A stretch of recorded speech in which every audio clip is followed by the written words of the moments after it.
आज की चर्चा में आपका स्वागत है।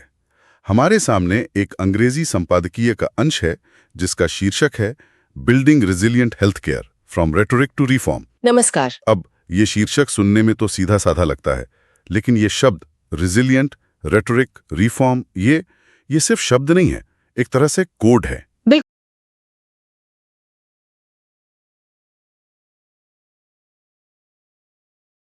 इसी कोड को डिकोड करना है। हाँ। हम सिर्फ इसका हिंदी में अनुवाद नहीं करेंगे, हम इसकी आत्मा को पकड़ने की कोशिश करेंगे। मतलब देखेंगे कि कैसे सही शब्द चुनकर एक सामान्य अनुवाद को एक बेहतरीन अनुवाद में बदला जा सकता है। बिल्कुल सही कहा। ये एक तरह की कह सकते हैं जासूसी है, जहां हमें लेखक के इरादे को, उसके लहजे को और शब्दों के पीछे छिपे भाव को समझना होता है। सही। खासकर जब हम सरकारी नीतियों और सामाजिक मुद्दों से जुड़े टेक्स्ट को देखते हैं तो हर शब्द का अपना एक वजन होता है। हाँ, तो आज हम यही करेंगे, इस अंश को परत दर परत उधेड़ेंगे, इसके मुश्किल शब्दों के जाल को सुलझाएंगे और देखेंगे कि एक असरदार अनुवाद कैसे तैयार किया जाता है।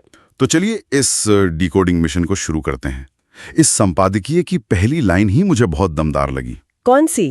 The recent surge in seasonal illnesses has once again exposed the fragile state of public health infrastructure. अच्छा। ये expose the fragile state वाक्यांश, ये बहुत कुछ कह जाता है ना? या ये सिर्फ कमजोर नहीं है, बल्कि जैसे कुछ जो आसानी से टूट सकता है। आपने बिल्कुल सही नस पकड़ी है। लेखक यहाँ वीक या पुअर जैसे शब्द इस्तेमाल कर सकता था, लेकिन उसने फ्रेजाइल चुना। हाँ, फ्रेजाइल। फ्रेजाइल का मतलब ही है नाजुक, क्षणभंगुर, जैसे कांच का गिलास जो जरा सी ठोकर से टूट सकता है। बिल्कुल। तो इसका अनुवाद करते समय हमें इसी भाव को पकड़ना होगा। सार्वजनिक स्वास्थ्य ढांचे की कमजोर स्थिति कहना गलत नहीं है, पर सार्वजनिक स्वास्थ्य ढांचे की नाजुक हालत ज्यादा सटीक और असरदार है। ज्यादा असरदार है। हाँ, ये उस गंभीरता को दिखाता है जिसे लेखक व्यक्त करना चाहता है। वो एक पब्लिक हेल्थ एडवोकेट वाला मापा तुला लेकिन चिंताजनक स्वर। और पब्लिक हेल्थ इंफ्रास्ट्रक्चर के लिए सार्वजनिक स्वास्थ्य ढांचा या जन स्वास्थ्य अवसंरचना, इनमें से क्या बेहतर रहेगा? देखिए, दोनों ही सही है, लेकिन ढांचा शब्द आम बोलचाल में ज्यादा इस्तेमाल होता है और आसानी से समझ आता है। अच्छा। अवसंरचना थोड़ा ज्यादा औपचारिक और तकनीकी शब्द है। परीक्षा के लिहाज से दोनों चलेंगे, पर मेरे हिसाब से ढांचा ज्यादा प्रवाहमय लगता है। ठीक है, अब अगली पंक्ति पर आते हैं जो असल में इस पूरे मुद्दे की जड़ है। जी। While governments have repeatedly emphasized their commitment to universal health care, the gap between policy announcements and ground level implementation remains substantial. हाँ। ये तो हर एस्पिरेंट की रोज की कहानी है, पॉलिसी और हकीकत का फर्क। हाँ, और यहाँ अनुवाद के लिए कुछ बहुत अच्छे शब्द हैं। कमिटमेंट के लिए सबसे अच्छा शब्द है प्रतिबद्धता। प्रतिबद्धता। यूनिवर्सल हेल्थ केयर यानी सार्वभौमिक स्वास्थ्य सेवा। लेकिन असली चुनौती है ग्राउंड लेवल इम्प्लीमेंटेशन में। हाँ, इसका शब्दाशा अनुवाद होगा जमीनी स्तर का कार्यान्वयन। मैंने कुछ लोगों को धरातल पर क्रियान्वयन इस्तेमाल करते हुए भी सुना है। क्या जमीनी कार्यान्वयन ज्यादा बेहतर विकल्प है? ये एक बेहतरीन सवाल है। देखिए, धरातल और जमीन दोनों का मतलब एक ही है, लेकिन जमीनी शब्द में एक जुड़ाव का भाव है। अच्छा। ये हमें सीधे लोगों से, गांव की मिट्टी से जोड़ता है। जमीनी हकीकत या जमीनी कार्यान्वयन कहने से एक मजबूत मानसिक छवि बनती है। सही बात है। ये दिखाता है कि नीतियां कागजों से उतरकर असल में लोगों तक पहुंच रही हैं या नहीं। तो हाँ, मेरे हिसाब से जमीनी कार्यान्वयन ज्यादा असरदार है। और उसे एक शब्द सब्सटैंशियल का क्या? The gap remains substantial. हाँ। आपने इसका अनुवाद काफी बड़ा या व्यापक सुझाया था। बहुत बड़ा क्यों नहीं? क्या व्यापक में कोई ऐसा भाव है जो बहुत बड़ा में नहीं है? अच्छा सवाल है। बहुत बड़ा सिर्फ आकार की बात करता है। अच्छा, सिर्फ साइज की। हाँ, लेकिन व्यापक यानी सब्सटैंशियल वो आकार के साथ साथ प्रभाव की गहराई को भी बताता है। अच्छा। ये सिर्फ ये नहीं कह रहा कि अंतर बड़ा है, बल्कि ये भी कह रहा है कि ये अंतर महत्वपूर्ण है और इसका असर बहुत बड़े पैमाने पर हो रहा है। समझ गई। मतलब समस्या मामूली नहीं बल्कि बहुत गहरी और फैली हुई है। बिल्कुल। इसके बाद लेखक समस्या को और खोलता है, शहरी और ग्रामीण हिस्सों में बांटकर। हाँ। ग्रामीण अस्पतालों के लिए वो 3 समस्याएं गिनाता है: इनएडिक्वेट स्टाफिंग, अपर्याप्त कर्मचारी, इनसफिशिएंट मेडिकल सप्लाईज, अपूर्ण चिकित्सा आपूर्ति, और आउटडेटेड इक्विपमेंट, पुराने उपकरण। ये तीनों वाक्यांश प्रशासनिक भाषा में बहुत आम है। इनका सीधा और सटीक अनुवाद ही सबसे अच्छा है। ठीक है।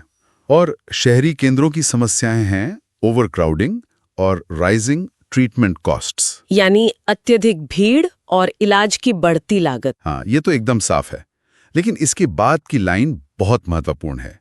लेखक कहता है कि ये सिस्टमिक वीकनेसेस हैं, प्रणालीगत कमजोरियां। हाँ, सिस्टमिक शब्द बहुत वजनदार है। ये कह रहा है कि गड़बड़ी किसी एक डॉक्टर, एक अस्पताल या एक शहर में नहीं है, बल्कि पूरे सिस्टम में, पूरी प्रणाली में है। मतलब जड़ में ही समस्या है। बिल्कुल, जैसे शरीर में कोई बीमारी किसी एक अंग में न होकर पूरे खून में फैल जाए, और अगर इसे ठीक नहीं किया गया तो पब्लिक ट्रस्ट, यानी जनता का विश्वास कम हो जाएगा। सही। बिल्कुल। अब समाधान की बात करते हैं। लेखक 3 चीजों को प्राथमिकता देने की बात करता है। जी। प्रिवेंटिव केयर, वैक्सीनेशन कवरेज और प्राइमरी हेल्थ सेंटर्स को मजबूत करना। प्रिवेंटिव केयर यानी निवारक देखभाल। बीमारी होने से पहले ही रोकथाम। हाँ, वैक्सीनेशन कवरेज यानी टीकाकरण का दायरा या टीकाकरण कवरेज, और प्राइमरी हेल्थ सेंटर्स यानी प्राथमिक स्वास्थ्य केंद्र। ये सब सीधी सादी लेकिन बहुत महत्वपूर्ण बातें हैं। लेकिन इसके बाद एक और भारी भरकम वाक्यांश आता है। कौन सा? Accountability and transparency in the allocation of public funds. जवाबदेही और पारदर्शिता। ये 2 शब्द तो हर गवर्नेंस के उत्तर में लिखने ही पड़ते हैं। और सही भी है। अकाउंटेबिलिटी यानी जवाबदेही और ट्रांसपेरेंसी यानी पारदर्शिता। हाँ। एलोकेशन ऑफ पब्लिक फंड्स का अर्थ है सार्वजनिक धन का आवंटन। लेकिन जो बात इसे और मजबूत बनाती है वो है अगला वाक्यांश। ये सिर्फ एक पॉलिसी ऑब्जेक्टिव नहीं, बल्कि एक मॉरल इम्पेरेटिव है। मॉरल इम्पेरेटिव, नैतिक अनिवार्यता। ये सुनने में बहुत शक्तिशाली लगता है। इसका असल मतलब क्या है? इसका मतलब है कि ये काम सिर्फ इसलिए नहीं करना है क्योंकि ये पॉलिसी में लिखा है, बल्कि इसलिए करना है क्योंकि ये नैतिक रूप से सही है। अच्छा। ये हमारी अंतरात्मा की आवाज है। ये एक ऐसा कर्तव्य है जिसे टाला नहीं जा सकता। अनुवाद में नैतिक अनिवार्यता इस भाव को पूरी तरह से पकड़ता है। और अंत में एक call to action. The time has come for policy makers to move beyond rhetoric and adopt a long-term sustainable strategy. नीति निर्माताओं को अब बयानबाजी से आगे बढ़ना होगा। यहाँ रेट्रिक शब्द का इस्तेमाल हुआ है। रेट्रिक का सबसे अच्छा अनुवाद है बयानबाजी या वाक्पटुता। मतलब सिर्फ बड़ी बड़ी बातें करना, भाषण देना, लेकिन असल में काम कुछ ना करना। सही। और सस्टेनेबल स्ट्रैटेजी का मतलब है टिकाऊ या स्थायी रणनीति, ऐसी रणनीति जो लंबे समय तक चल सके। मुझे याद है एक बार मैंने एक सरकारी रिपोर्ट में सस्टेनेबल का अनुवाद स्थायी पढ़ा था, जो गलत नहीं है, लेकिन टिकाऊ शब्द में एक मजबूती और लचीलेपन का भाव है जो ज्यादा उपयुक्त है। हाँ, ये छोटी छोटी बारीकियां हैं जो एक अनुवाद को बेहतर बनाती हैं। बिल्कुल। वाह। तो इन सभी टुकड़ों को जोड़ने के बाद एक संपूर्ण और प्रवाहमय अनुवाद कैसा सुनाई देगा? इन सब विश्लेषणों को मिलाकर एक अच्छा अनुवाद कुछ इस तरह हो सकता है। मौसमी बीमारियों में हालिया वृद्धि ने एक बार फिर देश के कई हिस्सों में सार्वजनिक स्वास्थ्य ढांचे की नाजुक स्थिति को उजागर कर दिया है। हालांकि सरकारों ने बार बार सार्वभौमिक स्वास्थ्य सेवा के प्रति अपनी प्रतिबद्धता पर जोर दिया है, लेकिन नीतिगत घोषणाओं और जमीनी कार्यान्वयन के बीच का अंतर काफी व्यापक बना हुआ है। ठीक है। ग्रामीण अस्पताल अपर्याप्त कर्मचारियों, अपूर्ण चिकित्सा आपूर्ति और पुराने उपकरणों से जूझ रहे हैं। वहीं शहरी केंद्र हालांकि तुलनात्मक रूप से बेहतर सुसज्जित है, पर वे अत्यधिक भीड़ और इलाज की बढ़ती लागत की निरंतर चुनौती का सामना करते हैं। जब तक तत्काल और समन्वित उपाय नहीं किए जाते, ये प्रणालीगत कमजोरियां स्वास्थ्य संस्थानों में जनता के विश्वास को और कम कर सकती हैं। निवारक देखभाल में निवेश, टीकाकरण कवरेज का विस्तार और प्राथमिक स्वास्थ्य केंद्रों को मजबूत करने को प्राथमिकता दी जानी चाहिए। सार्वजनिक धन के आवंटन में जवाबदेही और पारदर्शिता बढ़ाने की आवश्यकता भी उतनी ही महत्वपूर्ण है।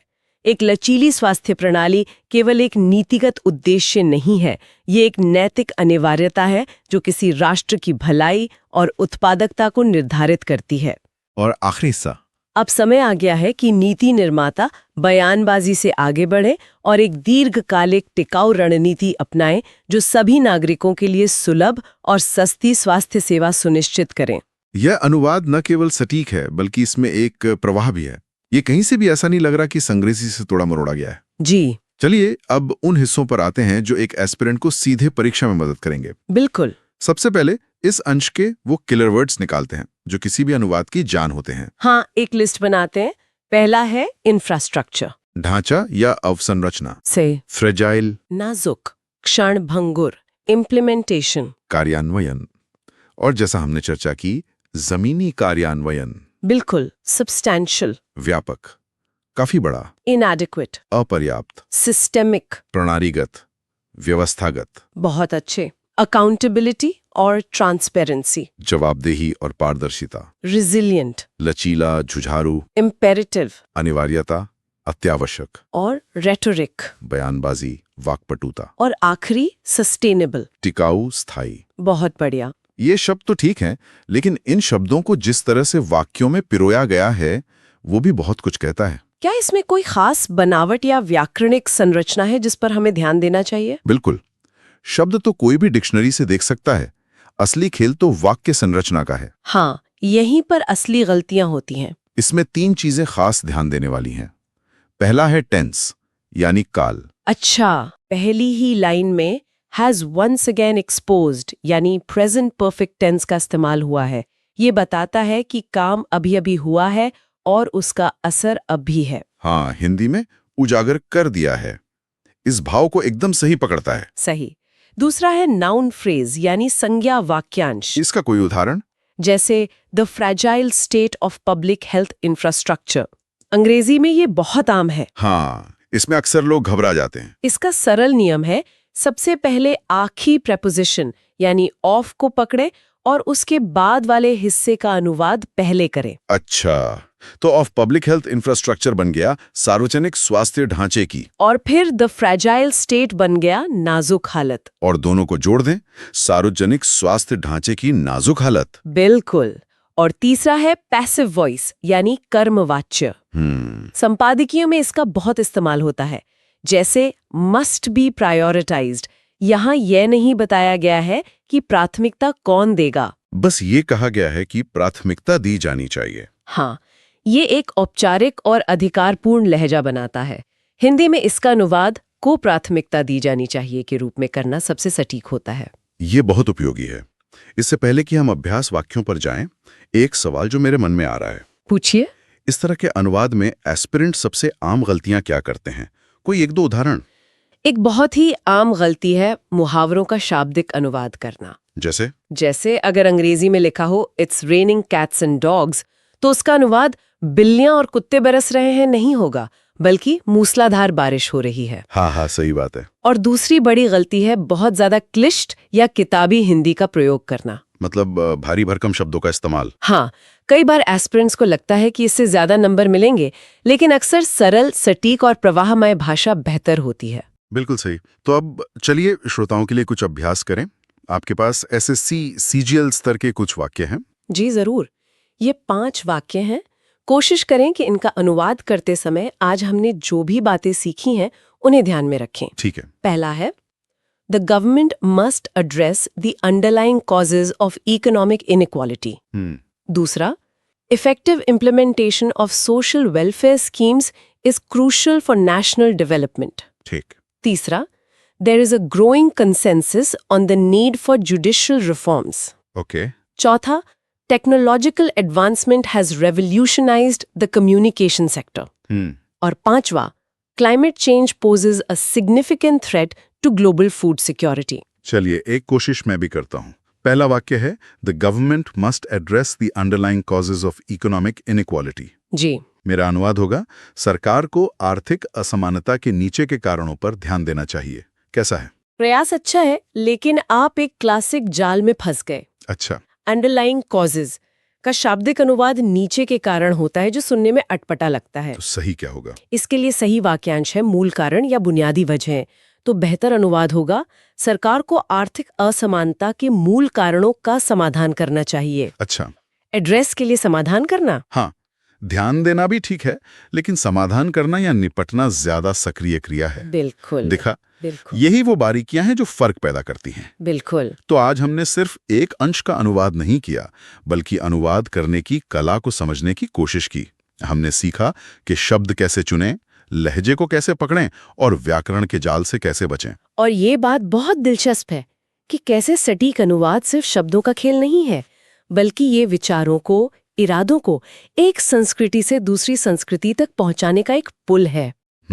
जब हम रेटोरिक का अनुवाद बयानबाजी करते हैं और इम्प्लीमेंटेशन का जमीनी कार्यान्वयन, तो हम सिर्फ शब्द नहीं बदल रहे होते। तो क्या कर रहे होते हैं? हम नीति निर्माण की प्रक्रिया के दो बिल्कुल अलग सिरों को उजागर कर रहे होते हैं। एक सिरा जहां सिर्फ बातें हैं और दूसरा जहां असल काम होता है। और शायद यही आज की चर्चा का अंतिम विचार भी हो सकता है। जी, किसी भी नीति या जानकारी का असली मूल्य इस बात में नहीं है कि वो कितनी अच्छी लिखी गई है, बल्कि इस बात में है कि वो कितनी अच्छी तरह से समझाई और लागू की गई है। बिल्कुल। तो क्या भाषा और उसका सही अनुवाद नीति बनाने वालों और आम जनता के बीच की इस खाई को पाटने वाला पुल बन सकता है? इस पर जरूर सोचिएगा।